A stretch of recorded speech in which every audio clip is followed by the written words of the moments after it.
Welcome back to Greatness Unlocked. I truly value your time and the fact you decided to spending it with me today.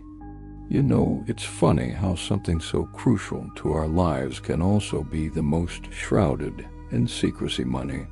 When you think about it, finances are like that hidden room in the house that everyone knows is there, but nobody talks about. We all know we have to pay bills, save for the future, and manage our budgets, yet we never seem to want to open up about the details. Isn't that curious? I came across a statistic recently that struck me. 65% of people keep money secrets. It's startling, right? 3 out of 5 people are walking around with hidden truths about their finances, all because we consider money to be such a private topic.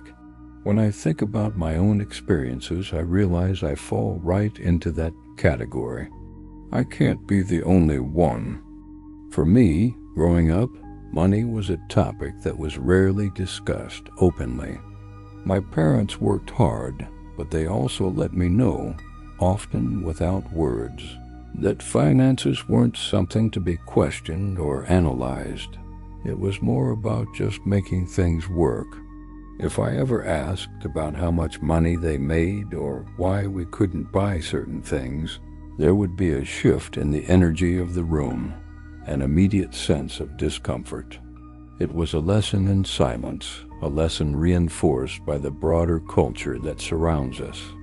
And you know what? I didn't want to feel that discomfort. I didn't want to stir that pot. So I learned to keep my questions, my curiosities, internalized. Imagine this: you're at a gathering, surrounded by friends or family, and someone brings up finances. Maybe they're sharing their latest investment or bragging about their new car. Do you feel comfortable sharing your own financial situation? Or is there a part of you that recoils? You worry, what if they think I'm not doing well enough? Or what if they judge me for having debt? It's almost as if we've constructed an unwritten rule book around money that says sharing leads to judgment, which leads to shame. I hear time and again how people keep these secrets from various people in their lives. 45% of those who have money secrets keep them from their extended family, while 44% keep them from their best friends and even colleagues. I get it. It's like once you start opening up that can of worms, your salary, your debts, your savings, it's not just numbers. It's vulnerabilities, and that is incredibly frightening.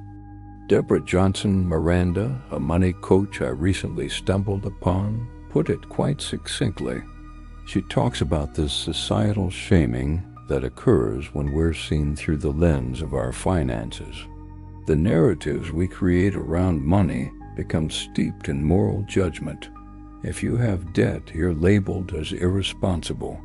If you're living paycheck to paycheck, suddenly you're the financial loser because you bought something small and indulgent, like a frappuccino. I mean, really? We're human. We have needs, desires, experiences that stretch past mere survival. And let's not overlook the paradox. Even when we're financially stable, there's that ping of anxiety. The fear of being compared to someone better, the friend with the fancy car, the colleague who seems to have it all together. It eats at you, doesn't it? Suddenly your accomplishments feel trivial next to someone else. You might convince yourself you're doing well, but the moment you step into the realm of comparison, there's this nagging feeling that you're never going to measure up. I remember a time when a close friend of mine shared their financial journey with me.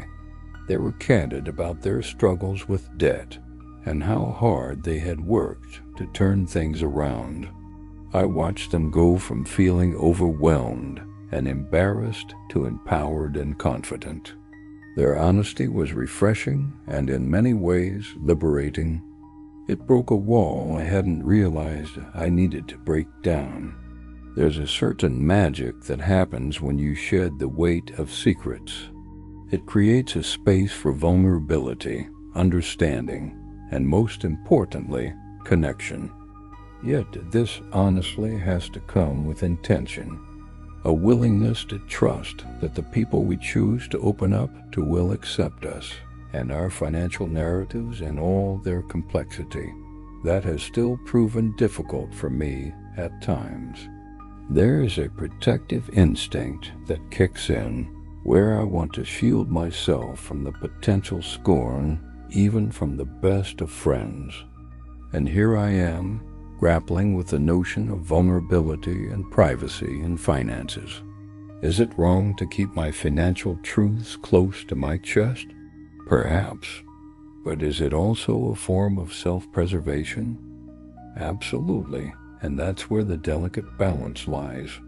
It's an ongoing dance we perform in this modern age of constant comparison and success metrics. Ultimately, we need to dismantle this stigma around talking about money. Because if we continue to guard our finances like a closely held secret, how can we pave the way for authenticity in relationships? How can we learn from one another and share resources, strategies, and ideas? How can we foster an environment that encourages growth instead of comparison? I think it starts with each one of us choosing to be open, choosing to share our stories, choosing to let someone in, even a little. We all have our battles. After all, we're all navigating this maze together. And by pulling back the curtain on our financial truths, we can create a richer, more inclusive dialogue, not just about wealth, but about well-being, confidence, and community. So maybe the next time a conversation turns to finances, instead of shying away or retreating into the shadows, we can lean in, share a piece of our journey, and in doing so, remind each other that we're not alone in this struggle for financial understanding and peace. Because at the end of the day, money shouldn't be the silent elephant in the room. It should be an invitation to connection, nurturing our better selves, and growing together on this unpredictable journey we call life. You are needed. Now go be great.